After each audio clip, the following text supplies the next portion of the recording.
একটা নতুন ভিডিও নিয়ে আপনাদের কাছে চলে এসেছি। সেটা হচ্ছে হক টক ছবি চ্যানেল থেকে। তো সকলেই বলুন আপনারা কে কেমন আছেন। আশা করছি ভালো থাকুন, সুস্থ থাকুন এবং আমার ভিডিওগুলো প্লিজ আপনারা দেখবেন। তো আমি যে বিষয়ে আজকে আপনাদের কাছে এসেছি সেটা হচ্ছে হার জিত।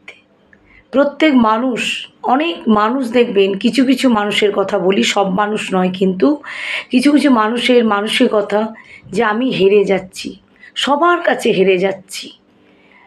মানে হয়তো আপনি যেখানে কাজ করছেন সেখানে আপনার মনে হচ্ছে আমি হেরে যাচ্ছি, আমি জিততে পারছি না, বা কোনো সংসারে বলুন, জগৎ সংসারে সব কিছুতে আপনার মনে হচ্ছে যে আপনি হেরে যাচ্ছেন। না, আমরা কিন্তু হারতে আসিনি, আমরা জিততে এসেছি।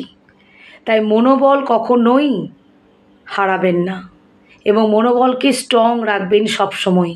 ভাববেন আমরা রাজা রাজত্বে, নইলে মোদের রাজার সঙ্গে মিলব কি সতী, তাই না? এটা তো রবীন্দ্রনাথই বলে গেছেন। তাই বলছি আমরা এই রাজত্বেই কি বলবো, রাজা হয়ে আমরা থাকব। তাই আমরা কোনোভাবেই হারব না, আমরা জিতব যেমন করে হোক, কিন্তু আমাদেরকে জিততে হবে। তো এই মানসিকতাটা আমাদেরকে দূর করতে হবে মন থেকে। কখনোই নিজেকে ছোট ভাববেন না, কখনো নিজেকে কি বলবো, হীনতা, ছোট ভাবাটাও কিন্তু খুব খারাপ। যেমন বড় ভাবাটাও খারাপ, তেমনি ছোট ভাবাটাও কিন্তু খারাপ। একটা কথাতেই আছে দেখবেন, অতি ছোট হয়েও না, ছাগলে মুড়ে খাবে, আর অতি বড় হয়েও না, ঝড়ে পড়ে যাবে। তাই আমাদেরকে কি করতে হবে, মাঝামাঝি থাকতে হবে। তাই আমরা মাঝামাঝি থেকেই কিন্তু আমরা জিতবো। আমরা কিন্তু হারতে আসিনি, সবাই জিততে এসছে।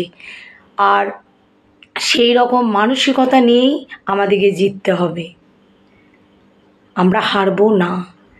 তাই সবাইকেই বলবো, মনোবল কিছুতেই আপনারা হারাবেন না এবং মনকে স্ট্রং রাখুন, সব সময় স্ট্রং রাখুন মনকে এবং সব কাজে এগিয়ে যান। দেখুন আপনার জয় আসবে এবং আপনি কোনোভাবেই হারবেন না। আজকে এইটুকুই। যদি ভালো লাগে কমেন্টে জানাবেন। দিদি আবার ফিরে আসবে আপনাদের কাছে নতুন ভিডিও নিয়ে।